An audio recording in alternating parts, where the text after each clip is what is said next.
High, আমি আবার একটা রেসিপি নিয়ে এসেছি যেটা আপনাদেরকে শেখাবো। সেটা হচ্ছে মাটন কড়াই। কীভাবে বানাবো আর তাতে দিতে কি কি লাগবে সেটা তো আমি বানানোর সময় দেখাবোই। আপনারা বাড়িতে সেইভাবেই ট্রাই করবেন, যেভাবে আমি দেখাবো, দেখবেন ঠিক বানাতে পারবেন। আর হ্যাঁ, আমি মানাস কিচেনে আপনাদের সবাইকে ওয়েলকাম। আর আমার রান্নাটা ভালো লাগলে লাইক, শেয়ার আর সাবস্ক্রাইব অবশ্যই করবেন। আর অনুরোধ থাকলো ভিডিওটা পুরো দেখবেন। মাটন আছে এখানে, আমি 600 গ্রাম নিয়েছি, ভালো করে ধুয়ে নিয়েছি। দেখুন, এটাকে আমি প্রেশার কুকারে একটু স্টিম করে নেব। মাটনটা আমি এর মধ্যে সবটা দিয়ে দিলাম।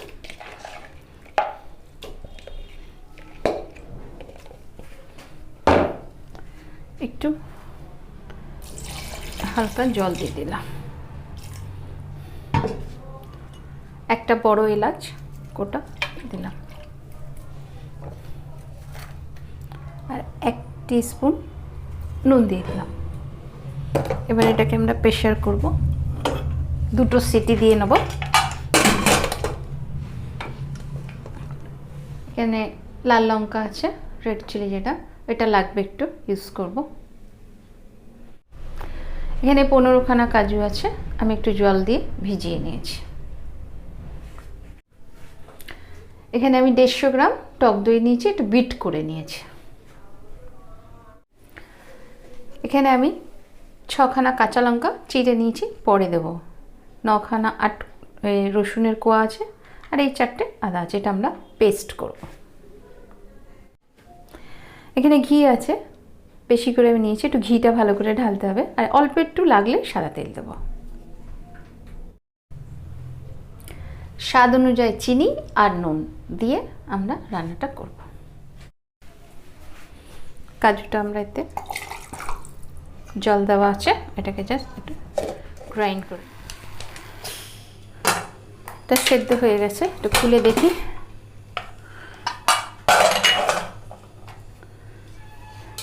এইভাবে একটু সেদ্ধ করে নিতে হবে। এবারে কড়া বসাবো। ফার্স্টেই আমি ঘি দিয়ে দিলাম।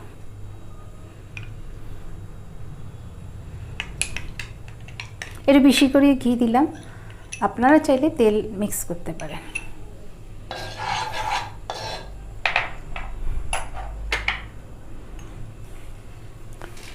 এখানে আমি দালচিনি, লবঙ্গ আর একটা বড় এলাচ আছে, আর গোলমরিচ আছে, যেটা আমি একটু হালকা থেতে নিয়েছি, এটা তেলে দিয়ে দিলাম।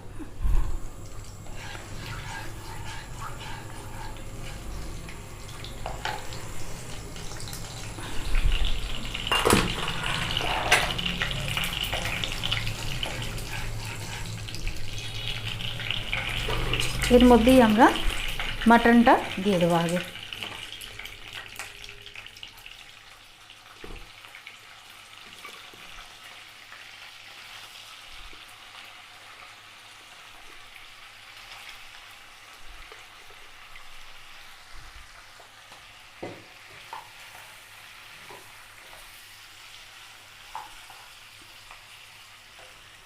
এবার এর মধ্যে দিয়ে দেবো আদা রসুন পেস্টটা, এর সাথেই ভাজা হতে থাকবে।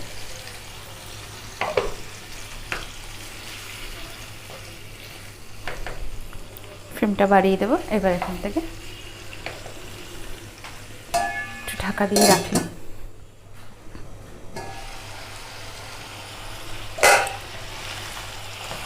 আদা রসুনটা ভালো করে ভাজা হয়ে গেছে, গন্ধটা কাঁচা চলে গেছে। এবারে আমরা এর মধ্যে একে একে জিনিস দেবো।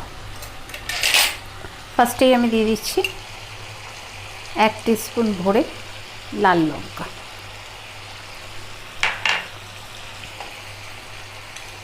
1 টিস্পুন চিনি।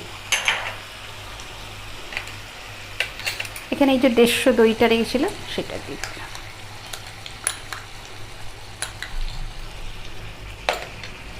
একটু নেড়িয়ে নিয়ে ফ্লেমটা হালকা বাড়িয়ে দেবো। আপনারা বোধহয় খেয়াল করেছেন আমি এতে পেঁয়াজটা কিন্তু ইউজ করিনি। কাজু বাটাটাও দিয়ে দিলাম। এগুলো দিয়ে এবারে ভালো করে নাড়িয়ে একটু কষতে হবে।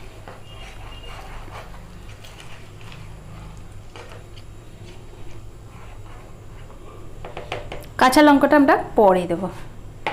আর একটু ঢাকা দিয়ে জাস্ট একটু তেলটা ছাড়ুক।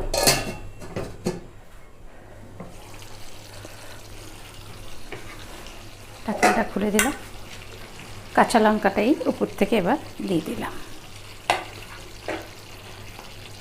মাটন কড়াই পুরো রেডি। এবারে আমরা এটাকে সার্ভ করব। গ্যাসটা অফ করলাম।